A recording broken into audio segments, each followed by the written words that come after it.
Hello friends, I welcome you all in our official YouTube channel.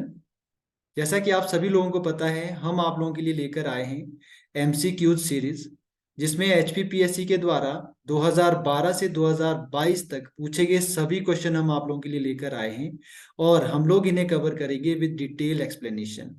आज के इस session में मैं आप लोगों के लिए शुरुआत करने जा रहा हूँ हिस्ट्री, आर्ट एंड कल्चर से। शुरुआत करने से पहले मैं थोड़ा सा आप लोगों को देखिए अपने बैचेस के बारे में बता देना चाह रहा हूँ। जैसे आप सभी लोग देख पा रहे होंगे कि साल 2023 और 24 के लिए IAS, HAS, allied services, NT, bank, SSC और इसके अलावा सभी कम्पिटिटिव एग्जाम्स के लिए फाउंडेशन बैचेस की शुरुआत की जा रही है मई से लेकर। तो आप सभी लोग टाइम से अपनी एनरोलमेंट करवा देंगे और आप लोग ऑनलाइन एनरोलमेंट के लिए नीचे दिए गए नंबर पर कॉन्टेक्ट कर सकते हैं। तो चलिए शुरू करते हैं सीरीज, जिसमें हमारे पास फर्स्ट क्वेश्चन इस प्रकार से है। फर्स्ट क्वेश्चन पूछा गया है कि तालुकदार कौन थे, हु वॉज तालुकदार्स। आप सभी लोगों ने सुना होगा। ऑप्शन नंबर ए आप लोगों के पास दिया गया है, taluqdar was small cultivator. Option number B में कह रहा है लार्ज लैंडलॉर्ड थे। ऑप्शन नंबर सी में कह रहा है हु मैनेज रिलीजियस। और ऑप्शन नंबर 4 में कह रहा है who collected jizya from people. तो यहाँ पर देखिए, आंसर बताने से पहले मैं आप लोगों को बता देना चाहता हूँ थोड़ा सा तालुकदार व्यवस्था के बारे में। देखिए, जो शब्द तालुकदार है हमारे पास, ये दो शब्दों से मिलकर बना है। पहला शब्द है तालुक और दूसरा शब्द है दार। तालुक बेसिकली हमारे पास अरेबिक भाषा का शब्द है, जिसका मतलब होता है लैंड। और दार हमारे पास पर्शियन भाषा का शब्द है, जिसका मतलब होता है होल्डर। इतने में आप लोग समझ गए होंगे कि तालुकदार का मतलब क्या होता है। तो यहाँ पर आप लोगों के लिए एक और जानकारी है। देखिए, भारत में तालुकदार शब्द को अलग अलग जगह अलग अलग नामों से दिया जाता है या अलग अलग चीजों से लिया जाता है। फॉर एग्जाम्पल, बंगाल में इसका मतलब होता है नेक्स्ट टू जमींदार। नेक्स्ट टू जमींदार मतलब जो हमारे पास जमींदार के बाद वाला ऑफिसर होता था, उसको तालुकदार कहा जाता था। और नॉर्थ इंडिया में इसको कहा जाता है लार्ज लैंड होल्डर। तो यहां पर हमारा राइट आंसर हो जाएगा option number B, large land holder. चलिए चेक करते हैं, बिल्कुल सही, option number B is correct. चलते हैं नेक्स्ट क्वेश्चन की तरफ। क्वेश्चन नंबर 2 में पूछा गया है which Congress session supported the swadeshi and boycott movement of Bengal in 1905। मतलब 1905 में जो भारतीय राष्ट्रीय कांग्रेस का सेशन हुआ था वो कहां पर हुआ था। इसके कहने का मतलब ये है जिसके द्वारा स्वदेशी एंड बायकॉट मूवमेंट को सपोर्ट किया गया था। Option number A Kolkata session था क्या। ऑप्शन नंबर बी में पूछा गया है Belgaum session. Option number C Karachi session. और ऑप्शन नंबर डी में बनारस सेशन आप लोगों के पास बताया गया है। तो आप सभी लोगों को पता होगा कि यहाँ पर राइट आंसर हमारे पास हो जाएगा option number D, which is Banaras session of INC. तो यहाँ पर बनारस सेशन ऑफ आईएनसी के बारे में आप सभी लोगों को पता होना चाहिए कि इसकी अध्यक्षता हमारे पास की गई थी गोपाल कृष्ण गोखले के द्वारा। गोपाल कृष्ण गोखले इसके अध्यक्ष थे, इसके प्रेसिडेंट थे। चलिए चलते हैं नेक्स्ट क्वेश्चन की तरफ। क्वेश्चन नंबर 3 हमारे पास दिया गया है who chartered the ship Komagata Maru for taking Indians to Vancouver. यहां पर option number A Hardeep Singh. Option number B Mohammad Barakatullah. Option number C Ramchandra. Option number D Balwant Singh. इसके कहने का मतलब है कि कामागाटा मारू जो हमारे पास देखिए इंसिडेंट हुआ था, आप सभी लोगों को पता होगा। ये इंसिडेंट बेसिकली हमारे पास होता है 1914 में। तो इसके जो शिप के कमांडर थे या जहाज के देखिए जो कमांडर थे जो इस शिप को यहाँ से लेकर गए थे वैंकूवर कनाडा के लिए, वो थे हरदीप सिंह। तो कामागाटा मारू इंसिडेंट के बारे में थोड़ी सी बातें आप लोगों को बता देना चाहता हूँ। कई बार आप लोगों के पास पूछा जाता है कि ये कामागाटा मारू था क्या। तो ये हमारे पास बेसिकली एक जापानीज शिप थी, जिसमें से लगभग 376 भारतीयों को ले जाया जा रहा था कनाडा। लेकिन कनाडा की अथॉरिटी के द्वारा साफ मना कर दिया जाता है कि हम लोग इन्हें नहीं मानेंगे, जिसके चलते हुए इन्हें वहां से वापस भेज दिया जाता है। और जब तक ये भारत वापस पहुंचते हैं उतने में शुरुआत हो जाती है फर्स्ट वर्ल्ड वॉर की। ठीक है। फर्स्ट वर्ल्ड वॉर की शुरुआत हो जाती है, तो भारत में जो इंग्लिश अथॉरिटी उस टाइम होती है वो साफ मना कर देती है कि हम इन लोगों को भारत में नहीं मानेंगे, जिसके चलते हुए एग्रेसिव एक हमारे पास माहौल तैयार हो जाता है, जिसके चलते हुए यहाँ पर देखिए 18 लोगों की जान चली जाती है। और ये इंसिडेंट हमारे पास होता है 1914 में, सितंबर 1914 में। ध्यान रखेंगे, इंपॉर्टेंट क्वेश्चन है, बहुत बार ये एग्जाम में पूछ लिया जाता है। चलिए चलते हैं नेक्स्ट क्वेश्चन की तरफ।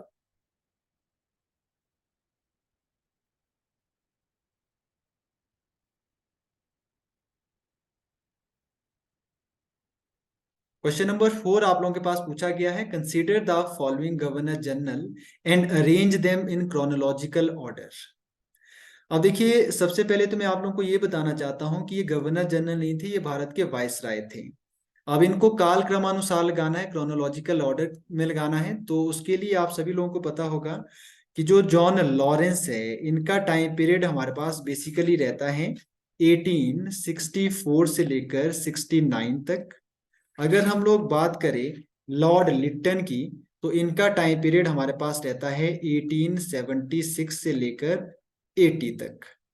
लॉर्ड कर्जन का आप सभी लोगों को पता है 1899 से लेकर इनका टाइम पीरियड रहता है 1905 तक। और अगर हम लोग बात करें लॉर्ड डफरिन की, तो लॉर्ड डफरिन का टाइम पीरियड हमारे पास रहता है 1884 से लेकर 88 तक का। चलिए क्रोनोलॉजिकल ऑर्डर में लगाते हैं जरा, तो सबसे पहले हमारे पास आ जाएगा John Lawrence, option number C में दिया गया है।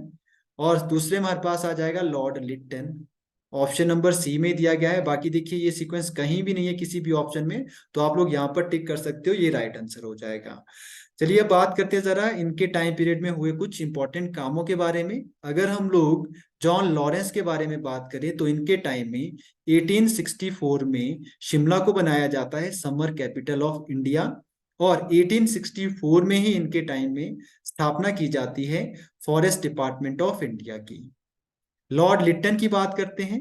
लॉर्ड लिट्टन के टाइम में 1877 में ग्रैंड दिल्ली दरबार का आयोजन किया जाता है, जिसमें महारानी विक्टोरिया को केसरे हिंद की उपाधि दी जाती है। और नेक्स्ट ईयर 1878 में इनके टाइम में वर्नैकुलर प्रेस एक्ट आता है, बहुत बार एग्जाम में क्वेश्चन पूछा जाता है। और सेम ईयर 1878 में आर्म्स एक्ट लाया जाता है, जिसके तहत देखिए कोई भी भारतीय बिना लाइसेंस का कोई हथियार नहीं रख सकता है, लेकिन अगर कोई अंग्रेज चाहे तो वो बिना लाइसेंस का हथियार रख सकता था, सॉरी। चलिए यहाँ पर हम लोग बात करेंगे जरा कुछ और काम जो इनके टाइम पीरियड में हुए थे। एक क्वेश्चन यहाँ पर बहुत बार एग्जाम में पूछा जाता है कि आईसीएस इंडियन सिविल सर्विसेज का जो एग्जाम कंडक्ट किया जाता था, उसकी एज लॉर्ड लिट्टन के द्वारा देखिए 21 साल से घटाकर 19 साल कर दी गई थी। ये भी इंपॉर्टेंट क्वेश्चन है, बहुत बार एग्जाम में पूछा जाता है। अगर हम बात करें लॉर्ड डफरिन की, इनके टाइम में देखिए आईएनसी की स्थापना हो जाती है 1885 में। और साथ में ही इनके टाइम में देखिए आप सभी लोगों को पता होगा हिमाचल प्रदेश में Indian institute of advance study vice Regal law, जिसका पुराना नाम है, उसका कंस्ट्रक्शन किया जाता है। लॉर्ड कर्जन की अगर हम लोग बात करें तो बहुत लंबी चौड़ी लिस्ट है नाम कामों की, जिसमें सबसे पहले देखिए यहाँ पर ये स्थापना करते हैं इरिगेशन कमीशन की। 1901 में देखिए इरिगेशन कमीशन की स्थापना की जाती है इनके द्वारा, क्योंकि जो हमारे पास 1800 से लेकर 1900 वाला टाइम पीरियड रहता है, इसमें भारत में बहुत ज्यादा अकाल और देखिए बहुत ज्यादा महामारियां फैलती हैं। इस सिचुएशन से बदलने के लिए या इस सिचुएशन से बचने के लिए इनके द्वारा इरिगेशन प्रोजेक्ट या इरिगेशन कमीशन की स्थापना की गई थी, जिसके द्वारा भारत में बहुत सारी नहरें बनाई गई। साथ में इनके टाइम पीरियड में हमारे पास 1900 में लाया जाता है पंजाब लैंड एक्ट। और देन 1905 में हमारे पास देखिए आप सभी लोगों को पता होगा पार्टीशन ऑफ बंगाल किया जाता है। और वहीं पर 1904 में आप लोगों के पास स्थापना की जाती है एग्रीकल्चर रिसर्च इंस्टीट्यूशन की पूसा में। पूसा आप लोगों के पास है बिहार में। 1904 में ही हमारे पास आता है Indian university act Lord Curzon के टाइम में। तो ध्यान रखेंगे आप लोग, ये सारे के सारे काम इनके टाइम पीरियड में हुए हैं, और ये क्वेश्चन एग्जाम में पूछ लिए जाते हैं, वेरी वेरी इंपॉर्टेंट क्वेश्चन है सभी के सभी।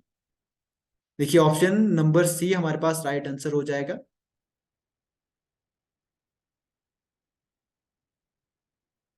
चलिए क्वेश्चन नंबर 5 की तरफ चलते हैं। यहाँ पर पूछा गया है The president of moderate faction of Congress session in Lucknow 1916, who welcomed Tilak and his support back into the Congress was.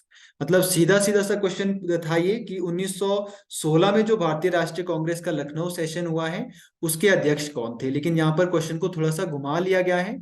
Option number ए हमारे पास है Ambika Charan Majumdar, option number B है Annie Besant, option number C है Abul Kalam Azad, option number D है Lala Lajpat Rai.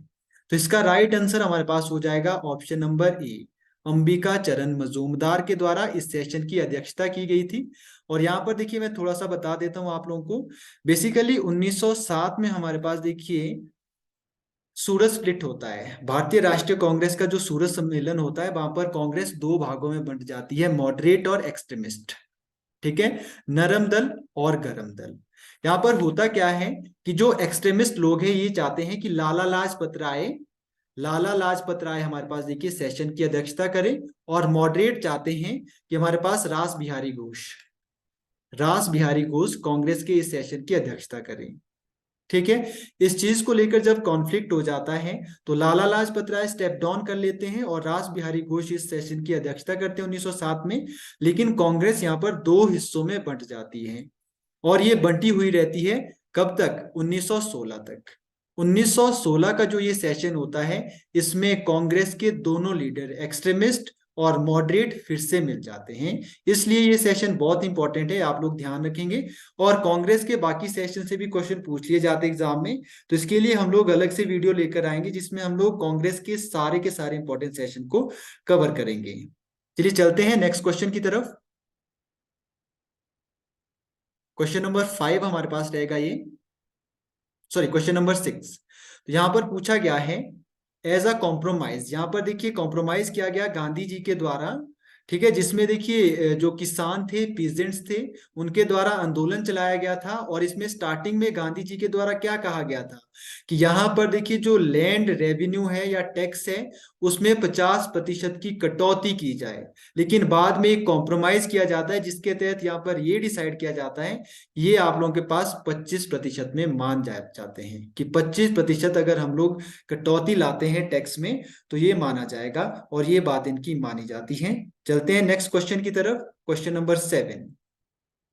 Question number 7 में पूछा गया है in whose viceroyalty Gandhi ji launched individual satyagraha, और इन्हीं के टाइम में क्विट इंडिया मूवमेंट भी हुआ है, क्रिप्स मिशन भी भारत इन्हीं के टाइम में आए हैं। यहाँ पर 4 ऑप्शन दिए गए हैं, Lord Irwin, Lord Linlithgow, Lord Wavell और वेलिंगटन। तो आप सभी लोगों को पता होगा ये सारे के सारे काम होते हैं लॉर्ड लिनलिथगो के टाइम में। अगर हम लोग गांधी जी के इंडिविजुअल सत्याग्रह की बात करें, व्यक्तिगत सत्याग्रह की बात करें, तो ये उनके द्वारा 1940 और 1941 में शुरू किया गया था, जिसमें उन्होंने 3 सत्याग्रही लॉन्च किए। फर्स्ट सत्याग्रही हमारे पास थे आचार्य विनोबा भावे। सेकंड सत्याग्रही हमारे पास थे पंडित जवाहरलाल नेहरू, और थर्ड सत्याग्रही हमारे पास थे ब्रह्मादत्त।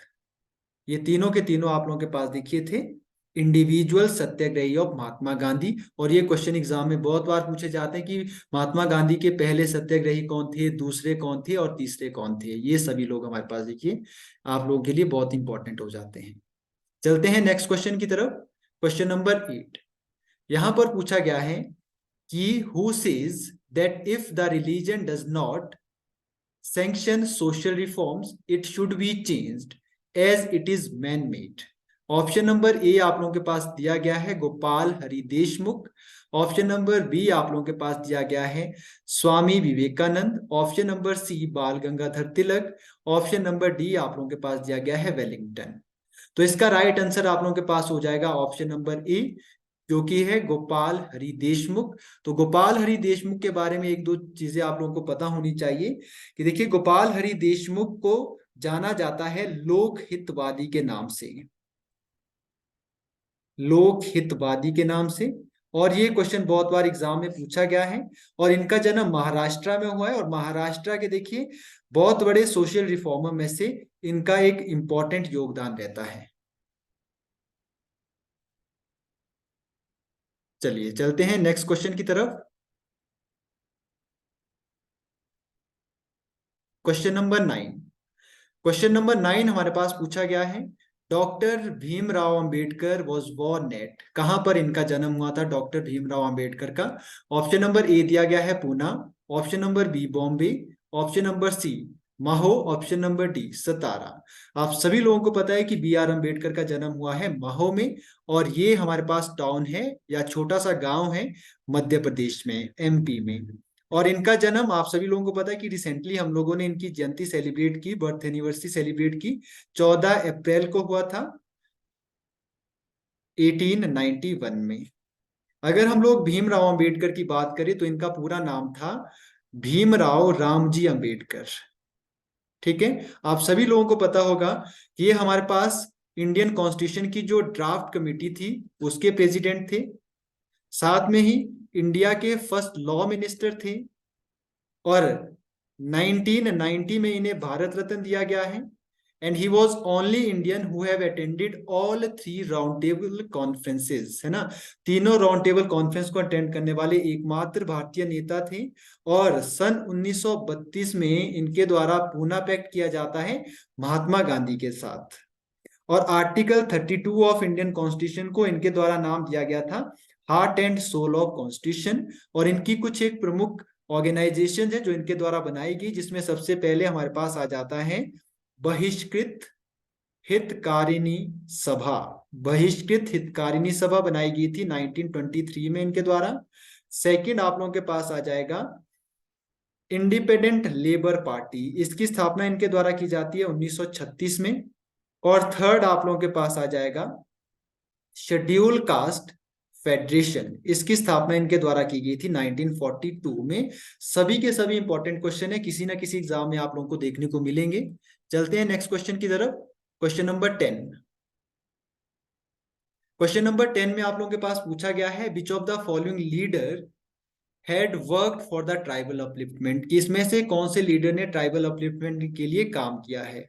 Option number A Mahatma Gandhi, option number A V Thakkar, option number C doctor Bhimrao Ambedkar, option number D Jagjivan Ram. तो ये भी एक इंपॉर्टेंट क्वेश्चन है, एग्जाम में पूछा गया क्वेश्चन है। तो यहाँ पर राइट आंसर हो जाएगा आप लोगों के पास option number B A B Thakkar. ये आप लोगों के पास देखिए बहुत इंपॉर्टेंट लीडर रहते हैं जिन्होंने हमारे पास काम किया है for the upliftment of tribals. तो यहाँ पर इनके द्वारा एक बुक भी लिखी गई है जो आप लोगों को ध्यान रखनी चाहिए, हो सकता है कि एग्जाम में कभी ना कभी पूछी जाए। ये बुक 1950 में लॉन्च की गई थी, जिसका नाम है tribes of India. Tribes of India important book है। चलते हैं नेक्स्ट क्वेश्चन की तरफ। क्वेश्चन नंबर 11 यहां पर पूछा गया है, which of the following leader was never associated with the Indian National Congress, किनमें से कौन सा लीडर कभी भी भारतीय राष्ट्रीय कांग्रेस में नहीं रहा? पहला है वीडी सावरकर, लाला लाजपत राय, वल्लभ भाई पटेल और सुभाष चंद्र बोस। आप सभी लोगों को पता ही होगा, इसका राइट आंसर हमारे पास है V D Savarkar. V D Savarkar right answer हो जाएगा। और वीडी सावरकर के बारे में कुछ एक बातें मैं आप सभी लोगों को बता देता हूं। इनका जन्म देखिए, वीडी सावरकर का जन्म हुआ था 28 मई 1883 को पुणे में। और 1911 में इन्हें देखिए 50 साल की सजा हुई थी काला पानी की। क्यों? क्योंकि इन्होंने 1919 का जो हमारे पास रिफॉर्म था, मोहल्ले मिंटो रिफॉर्म था, उसको अपोज किया था, इसके लिए इनको ये सजा हुई थी। और इनसे रिलेटेड एग्जाम में एक क्वेश्चन बहुत बार पूछा जाता है। इनके द्वारा एक बुक लिखी गई है जिसका नाम है the Indian war of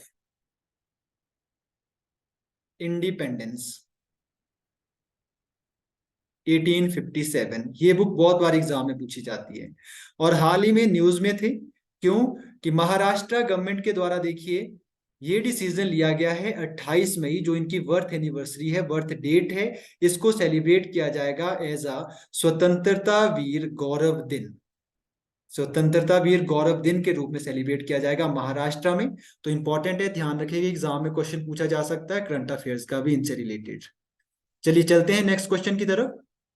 question number 12 यहां पर पूछा गया है, which of the following was not a socialist leader, कि इनमें से कौन हमारे पास सोशलिस्ट लीडर नहीं था?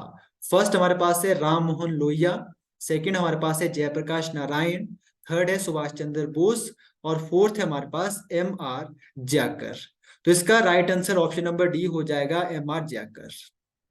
नेक्स्ट क्वेश्चन की तरफ चलते हैं। क्वेश्चन नंबर 13 यहाँ पर पूछा गया है, doctor Bhimrao Ambedkar as first law minister of India, तो इन्होंने क्या किया? हिंदू कोड बिल के लिए काम किया, साथ में इंडियन कोड बिल के लिए काम किया, हिंदू मैरिज बिल के लिए काम किया, या ह्यूमन राइट बिल के लिए काम किया।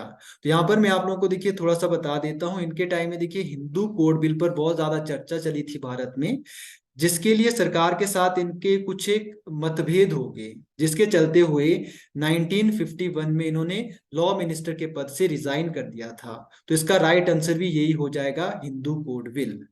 बाकी सारी की सारी डिटेल देखिए, इंपॉर्टेंट जानकारी इनके बारे में हम लोगों ने पहले ही डिस्कस कर ली है। चलते हैं क्वेश्चन नंबर 14 की तरफ। यहां पर पूछा गया है, Nana Sahib who fought against the English during Indian unity of 1857 was, कौन थे ये? Option number A, he was son of Peshwa Bajirao second. Option number B, adopted son of Peshwa Bajirao third. Option number C, a soldier of army Nawab of Awadh. Option number D, a relation of Raja of Banaras. तो यहाँ पर इसका right answer हो जाएगा कि ये हमारे पास adopted सन थे पेशवा बाजीराव थर्ड, बाजीराव सेकंड के। ये ध्यान रखेंगे आप लोग। और यहाँ पर आप सभी लोगों को ये भी पता होना चाहिए कि जो नाना साहब है, इन्होंने विद्रोह का नेतृत्व किया था कानपुर में, ठीक है, कानपुर में। और इनकी सहायता की गई थी इसमें तांत्या टोपे के द्वारा, जिनका रियल नेम हमारे पास था रामचंद्र पांडुरंग। आप सभी लोगों को ये भी पता होगा कि नाना साहब हमारे पास एक ऐसे लीडर रहते हैं 1857 के रिवोल्ट के, जो आप लोगों के पास देखिए पकड़े नहीं जाते हैं, ना ही मारे जाते हैं ब्रिटिशर्स के द्वारा। माना जाता है कि जब इन्हें लगा कि कानपुर में ये हार गए, तो इन्होंने देखिए कानपुर छोड़ दिया और ये नेपाल के जंगलों में भाग गए थे। और इसके बाद तांत्या टोपे लड़ते रहे और रानी लक्ष्मीबाई के साथ लड़े। रानी लक्ष्मीबाई की मृत्यु के बाद भी तांत्या टोपे लड़ते रहे ब्रिटिशर्स के अगेंस्ट गोरिल्ला वॉर टेक्निक के तहत। लेकिन अंततः तांत्या टोपे भी पकड़े जाते हैं और इनको फांसी की सजा दे दी जाती है ब्रिटिशर्स के द्वारा। चलिए चलते हैं नेक्स्ट क्वेश्चन की तरफ। क्वेश्चन नंबर 15 यहां पर पूछा गया है, who presided over the first session of Indian National Congress in Bombay. देखिए मैंने आपको पहले भी कहा कि इंडियन नेशनल कांग्रेस के जो इंपॉर्टेंट सेशन है, यहां से एग्जाम में क्वेश्चन पूछे जाते हैं, तो वो सारे के सारे कभी हम दूसरी वीडियो में कवर करेंगे। तो यहाँ पर आप लोग फिलहाल आंसर बताएंगे जरा। ए ओ ह्यूम फर्स्ट ऑप्शन है, बी ऑप्शन हमारे पास है गोपाल कृष्ण गोखले, सी ऑप्शन हमारे पास है बाल गंगाधर तिलक, डी ऑप्शन हमारे पास है V C Banerjee, W C Banerjee. तो इसका राइट आंसर हमारे पास हो जाएगा डब्ल्यू सी बनर्जी, व्योमेश चंद्र बनर्जी। इनके द्वारा इंडियन नेशनल कांग्रेस के पहले सेशन की अध्यक्षता की गई थी 1885 में। आप सभी लोगों को पता होगा कि 1885 में इसकी स्थापना की गई थी लॉर्ड डफरिन के टाइम में बाय ए ओ ह्यूम, जो कि ब्रिटिश रिटायर्ड सिविल सर्वेंट थे। और इनको जो ये आइडिया आता है भारतीय राष्ट्रीय कांग्रेस की स्थापना का, ये हिमाचल प्रदेश के शिमला के रोथनी कैसल, जो कि झाकू में स्थित था, वहां पर आता है। चलते हैं नेक्स्ट क्वेश्चन की तरफ। Here we have question number 16, जिसमें पूछा गया है, which socio-religious movement of 19th and 20th century adopted the practice of occult mysticism. Occult mysticism होता है रहस्यवाद एक तरह से। और ये पूरा का पूरा इंसिडेंट यहाँ पर देखिए भारत में इसकी प्रैक्टिस पर जोर दिया जाता है थियोसॉफिकल सोसाइटी के द्वारा। आप सभी लोगों को पता होगा कि थियोसॉफिकल सोसाइटी की स्थापना बेसिकली न्यूयॉर्क में 1875 में होती है। और अगर हम लोग भारत में बात करें तो भारत में इसका हेडक्वार्टर शिफ्ट होता है 1882 में अदियार में, अदियार के लिए।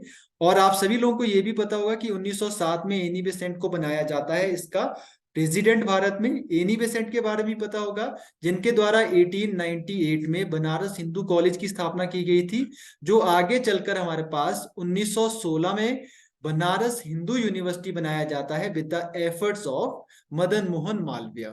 ये सारी इंपॉर्टेंट चीजें हैं, सभी आपको पता होनी चाहिए। कभी ना कभी एग्जाम में ये क्वेश्चन पूछे गए हैं और या इन फ्यूचर पूछे जा सकते हैं। चलते हैं नेक्स्ट क्वेश्चन की तरफ। क्वेश्चन नंबर 17 यहां पर पूछा गया है, who of the following was moderate leader of Indian National Congress, कि इनमें से मॉडरेट सेक्ट का या नरम दल का नेता कौन नहीं था भारतीय राष्ट्रीय कांग्रेस का? Option number A Gopal Krishna Gokhale, option number B M G Ranade, option number C Aurobindo Ghosh, option number D हमारे पास दिया गया है सुरेंद्र। तो इसका राइट आंसर हमारे पास हो जाएगा अरविंदो घोष। चलिए, अरविंदो घोष के बारे में अगर हम लोग बात करें, यहाँ से देखिए और भी क्वेश्चन एग्जाम में बन सकते हैं। थोड़ा सा इनकी देखिए रचनाओं के बारे में आप लोगों को पता होना चाहिए। इनके द्वारा इंग्लिश न्यूज़पेपर की शुरुआत की गई थी, वंदे मातरम। वंदे मातरम। साथ में इन्होंने बुक लिखी है basis of yoga, basis of yoga. इसके अलावा एक और इंपॉर्टेंट बुक इनके द्वारा लिखी गई है rebirth and karma. Rebirth and karma, ये किताबें आप लोग याद रख सकते हैं। हो सकता है कि कभी एग्जाम में ये भी क्वेश्चन पूछे जाए, इंपॉर्टेंट है ये सभी की सभी चीजें। चलते हैं नेक्स्ट क्वेश्चन की तरफ। Question number 18। क्वेश्चन नंबर 18 में पूछा गया है where was held the first session of Muslim League, कि मुस्लिम लीग का फर्स्ट सेशन कहां पर आयोजित किया गया था?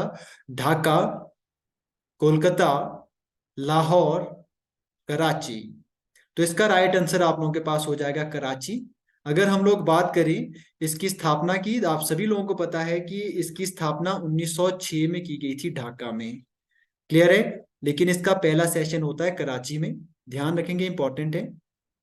क्वेश्चन नंबर 19 की तरफ चलते हैं, जिसमें पूछा गया है of the following who shoot dead Curzon Wyllie in London. Curzon Wyllie को देखिए लंदन में मारा गया था। Madan Lal Dhingra, option number B Udham Singh, option number 3 Chapekar brother, option number D none of the above. तो इसका राइट आंसर आप लोगों के पास हो जाएगा मदन लाल ढींगरा। और अगर हम लोग बात करें इन बाकी रेवोल्यूशनरीज के बारे में, इन्होंने भी देखिए, ये भी हमारे पास देखिए, अगर हम लोग चापेकर ब्रदर की बात करें तो मेजर जो हमारे पास रैंड थे, जो कि आप लोगों के पास फेमाइन कमीशन के प्रेसिडेंट थे, उनकी मर्डर इन दोनों के द्वारा किया गया था, चापेकर ब्रदर्स के द्वारा।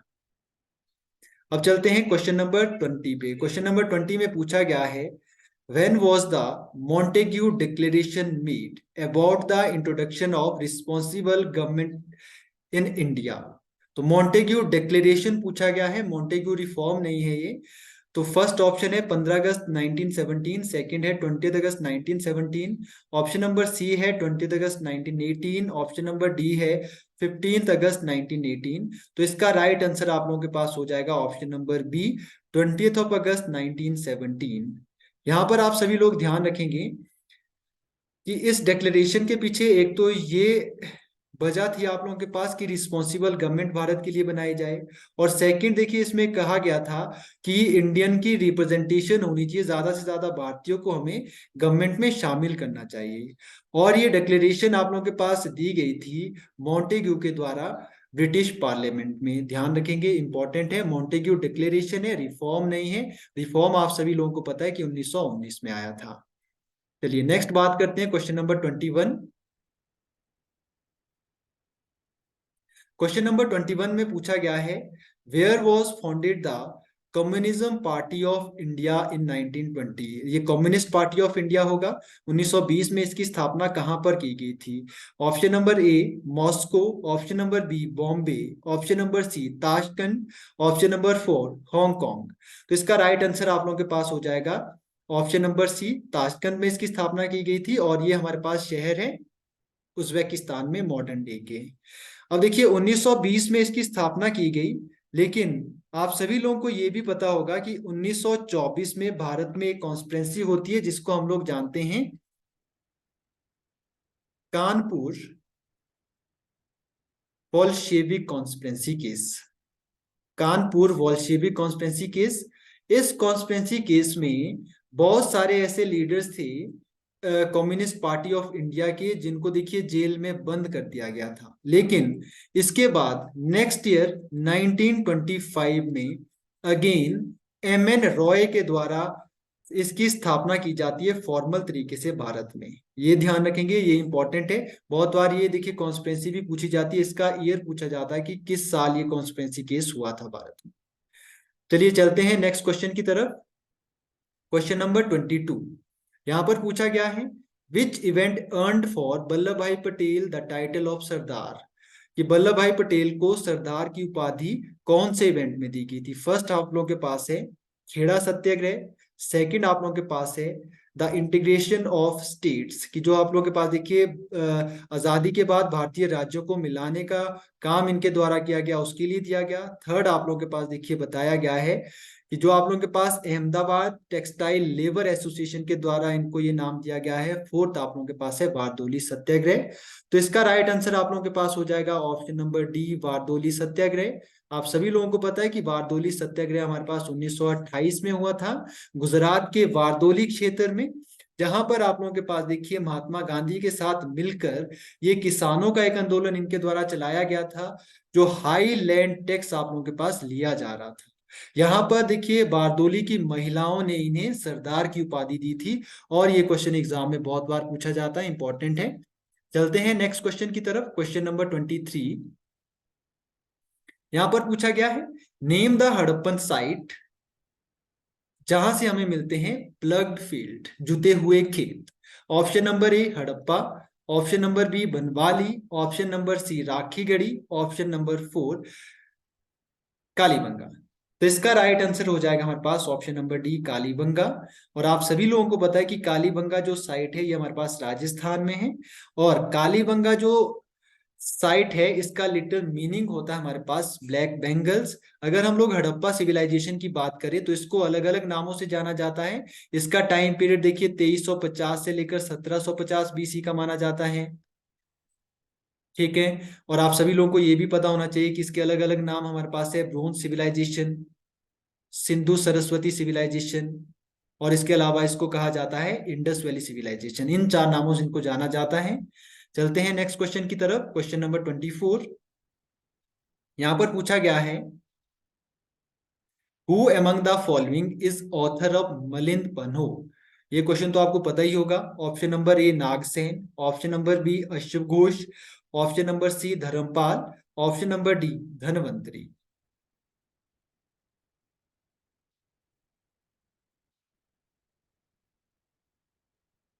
चलिए इसका राइट आंसर आप लोगों के पास हो जाएगा नागसेन, ऑप्शन नंबर ए। आप सभी लोगों को पता है कि जो नागसेन हमारे पास इंपॉर्टेंट बुद्धिस्ट मॉन्क रहे हैं, जिन्होंने आप लोगों के पास देखिए क्या किया, जो हमारे पास मनिंदर थे, इंडो ग्रीक किंग, उनको कन्वर्ट किया था बुद्धिज्म में। और यहीं पर आप लोगों के पास देखिए नागसेन और मनिंदर के बीच में देखिए कुछ क्वेश्चन आंसर होते हैं। बुद्धिज्म में कन्वर्ट होने से पहले ये इनसे कुछ क्वेश्चन करता है, और उन्हीं क्वेश्चन को कंपाइल किया गया है मिलिंद पन्हो में। चलते हैं नेक्स्ट क्वेश्चन की तरफ। क्वेश्चन नंबर 24 यहां पर पूछा गया है, name the place where Jain text were finally compiled. Option number A आप लोगों के पास देखिए बताया गया है Pavagadh, option number B Kalinga, option number C Shravan Belgola, option number D Vallabhi. तो इसका राइट आंसर हो जाएगा option number C Shravan Belgola. आप सभी लोगों को पता है ये शहर हमारे पास कर्नाटका में है, और यहाँ पर हमारे पास देखिए गोमितेश्वर का स्टैचू भी है, जो कि लगभग 17 मीटर हाई है, और ये इंपॉर्टेंट आप लोगों के पास पिलग्रिमेज साइट मानी जाती है जैनिज्म में।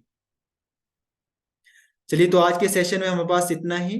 बाकी नेक्स्ट 25 क्वेश्चन आप लोगों के लिए लेकर आएंगे नेक्स्ट सेशन में। आज के लिए थैंक यू।